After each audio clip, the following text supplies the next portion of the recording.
Hey everyone, I wanted to make an update video this week and let you all know what's on the horizon and what I'm working on. First of all, if you have not already, please subscribe if you like the content. There's many reasons that this helps me out, but the main one is that if I have more subscribers, there's more chances of this getting put in the eyes of other people who may need the content. So it helps other people see my stuff, which is always good.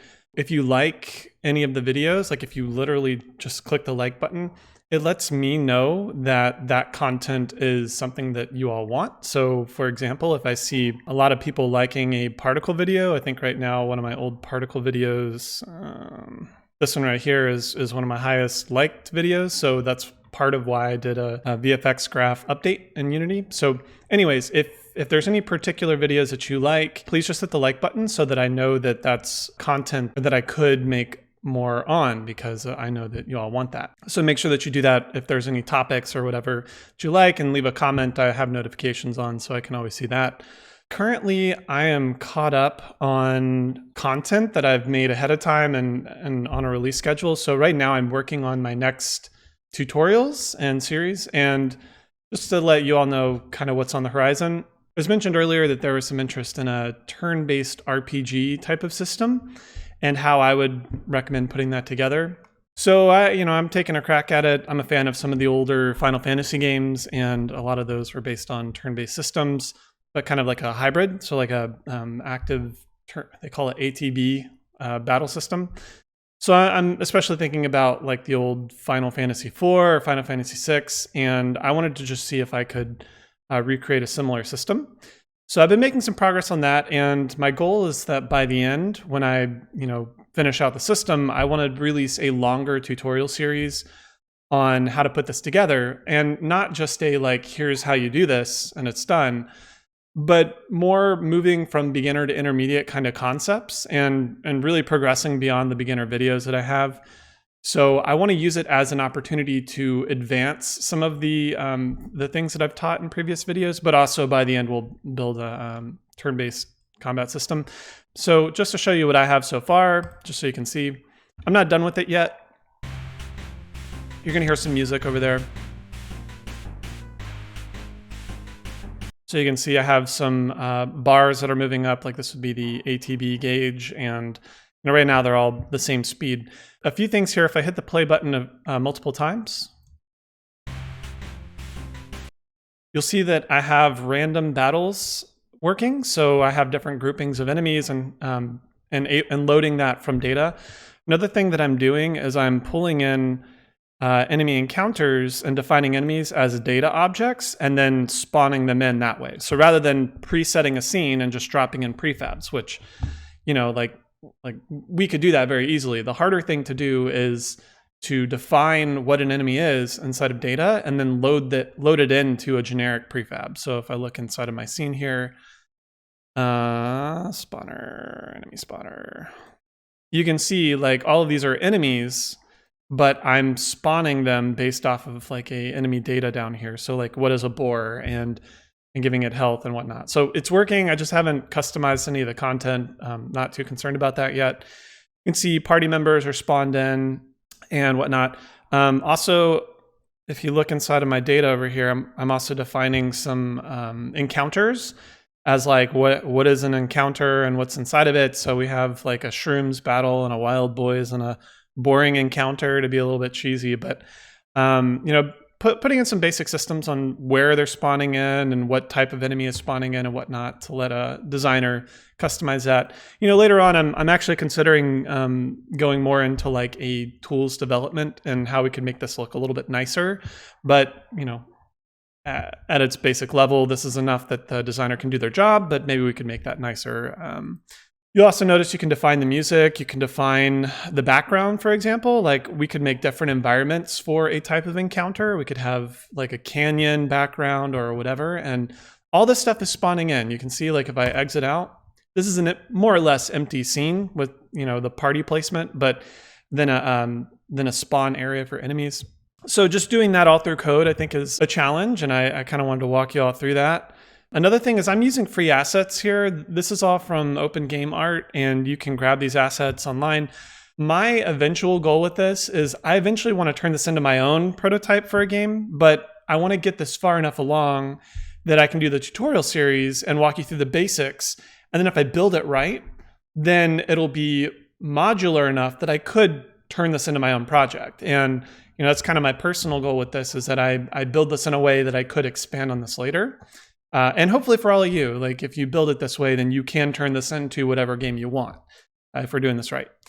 So another thing that I will probably talk about eventually when when I finish this tutorial series, how to build an overall game state system. So I like the state machine pattern. I have another video on it if you want to look back on my older videos and find it.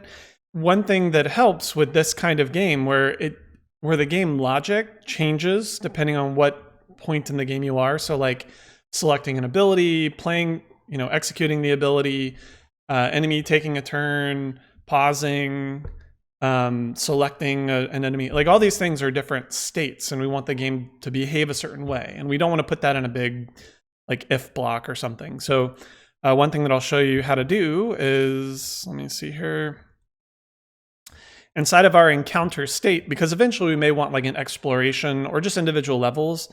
I think it makes the most sense to have an encounter in its own separate scene so we can load it in.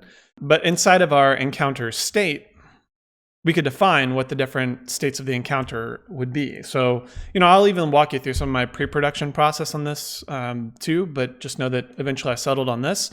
Maybe choosing an action as a state, maybe intro and exit. Like intro would be setting up the encounter scene where we're spawning enemies and spawning party members and setting up our UI and things. Idle is just like letting it play, like waiting for something to happen, waiting for an action animation to finish. Maybe there's dialogue, so we could have a story state. We could bring up a dialogue box during that, pause, lose, win. If we wanted to expand this out later, flee the battle. You can add as many states as you want, because in each state, if I open this up, you can see that each state just defines what it does, and we can pass in whatever we want in something called a constructor. There's multiple ways to get these references, but anyways, much later video. When we enter pause state, what's happening, and when we exit pause state, what's happening. So we can define exactly what we want to do into the state and then out of the state, so we can clean up after ourselves. And so this allows us to expand the logic behind each state however we want. And, it's a nice way to work. So like I was saying, if I wanted to add more states later on, like a flee or, a move character, which I'm not going to have in my game, but maybe in your game, you may want to move character, then you could, because you just add a state for that and everything works. So very modular way to put this together, and I'll walk you through how to do that. Another thing, the units may have their own separate states. So a unit individually can be idle, can be ready to act, can be performing an action, can be knocked out, can be like whatever. Your units can have their own states. So for example, I have KO. Maybe the unit is paused, like literally during the pause state, they could just be frozen in time. Maybe they're preparing an action and that takes some charge time or something. You can further define a unit in a more modular way, and we'll set that up in a similar way. So how can we build a system around these and handle input? I'm using the new Unity input system, so I'll go through some of that. Anyways, yeah, I just wanted to talk about this briefly just to show you what I'm working on. It takes a while to put this together, so I don't know exactly when I'm going to wrap this up, but just to let you know that I'm working on it, and I'm pretty excited about it. I'm a fan of these type of games, and I always wanted to just sit down and try and knock through one and see how I would put it together. Another thing that I'm kind of working on that I don't really have a YouTube or anything to show you, I wanted to do a series on how to build a tool for audio management, because I find myself just building the same sound systems over with each project, and it's just not a good use of my time. I could find my own asset in the asset store for that. That's one option, but I'd like to learn how to do a lot of this stuff. So it's not just to save time for me, it's because the process and putting together your own system can be valuable for many other reasons. But if I was getting paid by the hour, you may look into an asset for it. But for learning purposes, I wanted to put together a more robust system on how to build a sound system that is modular, that I can just take into future projects, and it all kind of works. things like object pooling, things like scriptable objects, so that sound designers can just set up their own separate data objects and not have to worry about, messing with prefabs or anything.